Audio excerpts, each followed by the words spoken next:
Meditative wings में आप सभी को मेरा नमस्कार है। कैसे हैं आप? आज हम आपके समक्ष लाए हैं अध्यात्म तत्व का गूढ़ विषय माया और मायापति।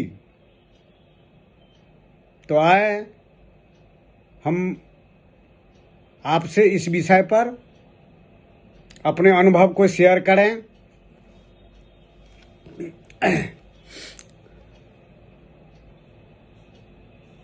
भगवान श्री कृष्ण ने गीता में अर्जुन से कहा कि देखो,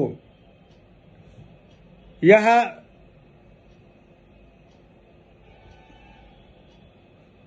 संसार जो है और यहाँ पर जितने भी मानव प्राणी है सभी माया से ग्रसित है। मेरी माया इतनी प्रबल है कि एक क्षण आदमी जो दुखों से रोता है, बिलखता है, फिर कुछ क्षणों के बाद, कुछ समय के बाद वही आदमी जो है हंसता है, हर्षोल्लास करता है।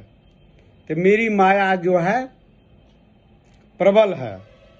और तो अर्जुन ने प्रश्न किया, जो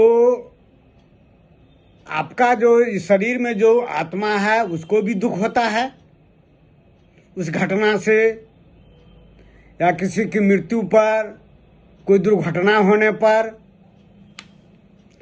तो भगवान श्री कृष्ण ने कहा, देखो अर्जुन, यह आत्मा जो शरीर में स्थित है प्रकाश स्वरूप, यह मेरे ही अंश है। इसको किसी भी क्षण आत्मा को सुख दुख जो है वह छू भी नहीं सकता है। वह जो है सुख दुख से, सर्दी गर्मी सुख दुख सबसे परे है। तो अब यहाँ पर मैं इस विषय पर मैं अपना भाष्य, मैं अपना टिप्पणी आपके समक्ष पेश कर रहा हूँ, जो किसी भी साहित्य में इसकी स्पष्ट भाष्य, टीका, टिप्पणी नहीं की गई है। अब माया और मायापति का, तो उन्होंने कहा, जो देखो अर्जुन, मैं मायापति हूं, मायापति हूं और माया का स्थान तो मुझसे नीचा है, तो माया हमको छू भी कैसे सकती है?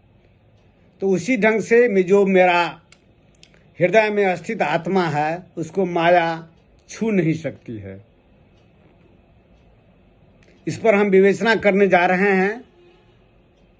जो माया और मायापति भगवान श्री कृष्ण ने जो कहा उसका क्या अर्थ है?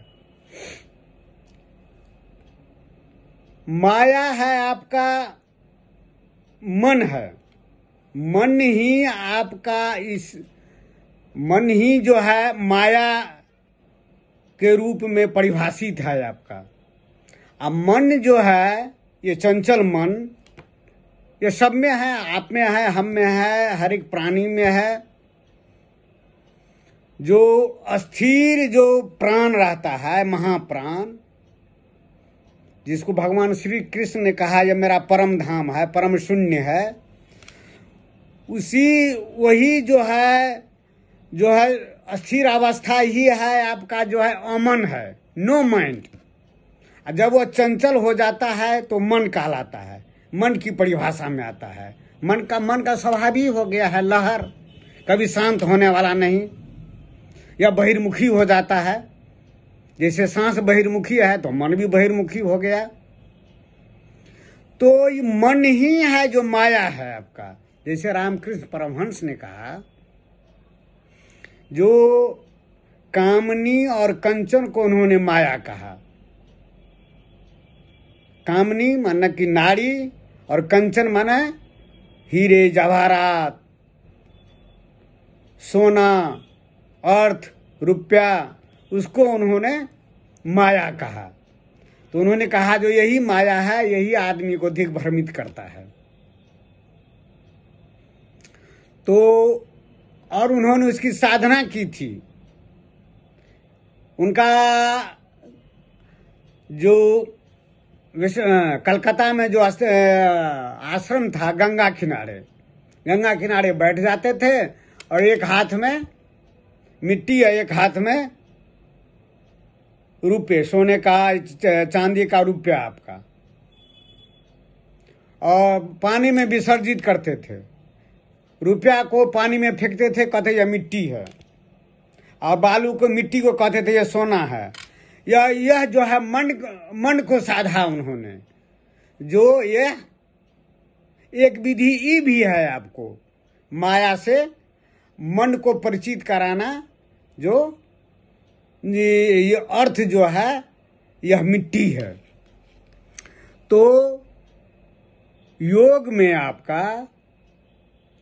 में जो मन ही है आपका, जो माया है। हमारे उपनिषद में भी ऋषि मुनियों ने भी जो है माया को महाठगनी माना है। माया को महाठगनी, या ऋषि मुनि देवता को भी जो है वह जो है दिग्भ्रमित कर देते हैं और साधना से गिरा देते हैं। यही माया। तो माया क्या आपका? यह मन ही है जो माया का रूप धारण करता है, मन। और एक यही परम ब्रह्म जो है या अच्छा मन भी है, बुरा मन में भी है। और जब यह नो माइंड होता है, नो माइंड मतलब क्या? अमन मतलब क्या? वही मन जो है अस्थिर हो जाता है। अस्थिर हो जाता है तो परम ब्रह्म कहलाया, और नीचे चंचल हो गया तो मन कहलाता। वही मन माया है। यह संसार में आप जितना चीज देखते हैं, यह संसार पदार्थ बना है, यह सृष्टि ही बना है आदमियों के लिए, पशु पक्षियों के लिए, जीव जंतुओं के लिए। यह भला वह क्यों यह किसी को जो है गिराएगा? वो चीज गिराता नहीं है कोई भी। जैसे आजकल के साधु संत कहते हैं मठ के, जो नारी जो है, स्त्री जो है आदमी को, पुरुष को जो है गिरा देता है। जी नहीं। वही परम ब्रह्म, मैंने परमात्मा का विस्तार वीडियो में मैंने बताया था। जब परमात्मा का विस्तार होता है तो वही परम ब्रह्म जो है शून्य है, जो विभक्त हो जाता है दो में, पुरुष और नारी में। इलेक्ट्रिक को भी देखते हैं, पॉजिटिव और निगेटिव। जीव की भी जो उत्पत्ति होती है रज और शुक्राणु से, जब तक दो का मेल नहीं होगा तो वह जीव की उत्पत्ति, नया जीव की उत्पत्ति जो संभव नहीं है। तो वही परम ब्रह्म जो है पुरुष भी बन गया है, नारी भी बन गया है, स्त्री भी बन गई है। तो निस्त्री भला कैसे जो है वह जो है बाधक बनेगा साधक के लिए? जब नारी बाधक है तो पुरुष भी बाधक है नारी के लिए।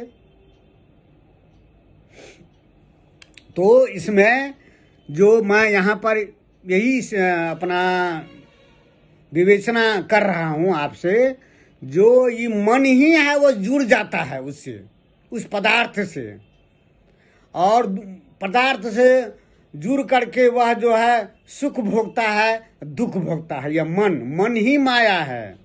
यह परम ब्रह्म ही मन बना हुआ है चंचल होकर के, इसीलिए इतना सशक्त है। मन को कंट्रोल क्यों नहीं किया जाता है? यह इतना जो है दुरूह क्यों है? क्योंकि यही पर ब्रह्म है, यही माया है। और जब वो अस्थिर हो जाता है तो वह मायापति कहलाता है। इसीलिए श्री कृष्ण ने कहा जो मैं मायापति हूँ, और माया का स्थान मुझसे नीचा है। नीचा का मतलब क्या है? उसमें गति आ गई, और जिस चीज में गति आ गई वो माया हो गया आपका। यहाँ पर जितने भी चीज दृश्यमान जगत है सब में गति है, सब माया है। और जब वो अस्थिरावस्था में आ जाता है तो वही परम ब्रह्म कहलाता। परम ब्रह्म भी दूर नहीं है। उसकी जब अस्थिरा अवस्था आता है तो उसमें शिवत्व का गुण आ जाता है, वह परम ब्रह्म कहलाया। और जब इसमें चंचला अवस्था आ जाती है तो जीव भाव आ गया, और योग के बल से, क्रिया योग से, आत्म साधना से आदमी उस परम ब्रह्म, उस शून्य की स्थिति पा करके वो भी मायापति हो सकते हैं। मायापति जिसको आदि गुरु शंकराचार्य ने कहा, उस स्थिति में पहुंचकर अहम ब्रह्मास्मि, मैं ही ब्रह्म हूँ। रामकृष्ण परमहंस भी ने कहा स्वामी विवेकानंद से, देखो विवेकानंद, जो राम थे वही मैं, जो राम हुए हैं त्रेता युग में वही मैं राम हूँ, जो द्वापर में श्री कृष्ण हुए थे मैं कृष्ण हूँ, लेकिन गुप्त रूप से आया हूँ, मैं ही राम मैं ही कृष्ण। उस अवस्था में जब महायोगी जब पहुँचते हैं तो उस परम ब्रह्म मायापति में और उसमें कोई अंतर नहीं रहता है। वो एक ही मन सब में खेल रहा है, इसलिए सब मन को भी जान जाता है। नहीं कहता है जो बहुत अंतर्जामी हो गया। और जैसे रामकृष्ण परमहंस थे, कोई जाते थे तो उनके मन की भावना को जान जाते थे। क्यों? क्योंकि मन एक ही मन सब में है। तो जब मन से मन को उन्होंने जान लिया, एक ही मन सब में है, तो वो उस मन में क्या सोच रहा है तो ये भी समझ लेते हैं। तो जो उच्च कोटि के जो साधक होते हैं तो मन की भी बात को समझ जाते हैं, उसमें और परम ब्रह्म में कोई अंतर नहीं रहता है आपका।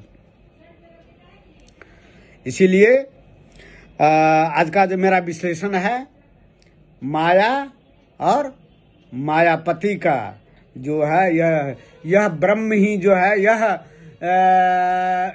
वही मन जो है जब अस्थिर हो जाता है तो ब्रह्म कहलाता है। जब वही चंचल हो जाता है तो माया बन गया, और वही जो अस्थिर हो गया तो मायापति कहलाया। इस संसार में कोई भी पदार्थ, कोई भी आपका जो है, ये जो कहते हैं माया है, वो माया नहीं है। सब हमारे लिए, आपके लिए परमात्मा ने सृष्टि किया है, भोज्य पदार्थ बनाया है खाने के लिए, या दृश्य जगत जो बनाया है आनंद भोगने के लिए, या कुछ भी जो है यहाँ पर जो माया नहीं है, मन आपकी माया है। तब अर्जुन ने कहा श्री कृष्ण से, हम इससे कैसे मन को साधें? तो भगवान श्री कृष्ण ने कहा एक ही है, साधारण सा उपाय है। तो क्या उपाय है? अर्जुन ने पूछा भगवान श्री कृष्ण ने। तो मन अपना रवैया बदल ले। रवैया क्या बदलेगा? जो बाहर की ओर जो देख रहा है पदार्थों में, इसमें उसमें अन्य जगह में, वो उसको जो अंदर झांक ले। अंदर झांक लेगा तो वो अंतर्मुखी हो जाएगा। अंतर्मुखी हो जाएगा तो उसमें वह लिपायमान नहीं होगा, उस चीज को भागेगा ही नहीं। तो क्यों आकर्षित करेगा? धन दौलत क्यों आकर्षित करेगा? हम उसको देखते हैं इसलिए आकर्षित करता है। अगर हम मन को अंतर्मुखी कर ले योग साधना के बल से, तो वो तो अंतर्मुखी होकर के ऊर्ध्वगामी हो जाएगा। वो सब तो उसको तुच्छ लगेगा। तो वही उसको साधक जब उच्च कोटि में पहुंचता है तो उसी में परम वैराग्य फलित होता है। अब फलित होता है कब? ये सब भोगने यह संसार, यह सृष्टि है, यह भोग जगत है। भोगते भोगते धीरे धीरे धीरे धीरे ही निर्लिप्त की अवस्था आती है। एक बारगी दुख को कहेगा जो मैं परम वैरागी हो गया हूँ, या मैं वितरागी हो गया हूँ, मैं अनासक्त हो गया हूँ, मैं निष्काम हो गया हूँ, यह संभव नहीं है। वह धीरे धीरे काम करते करते, काम भी कीजिए, योग साधना भी कीजिए, सब काम कीजिए, योग साधना भी कीजिए, तो धीरे धीरे धीरे धीरे धीरे धीरे धीरे धीरे विकास। एक ही अच्छा पूंजीपति सब एक ही दिन में पूंजीपति, करोड़पति, अरबपति बन जाता है और 1000 फैक्ट्री बना लेता है। ये एक दिन में नहीं होता है। वो कितने पुश्त लग जाता है, उसका बाप दादा करता है। जैसे देखिए धीरू अंबानी, मुकेश अंबानी, अनिल अंबानी का पिताजी धीरू अंबानी थे। पेट्रोल पंप पर जो है तेल बेचते थे, आयात निर्यात कंपनी में वो एजेंट थे, क्लर्क की नौकरी करते थे। इसी तरह से अध्यात्म में भी धीरे धीरे विकास होता है, धीरे धीरे धीरे धीरे धीरे धीरे प्रगति होता है।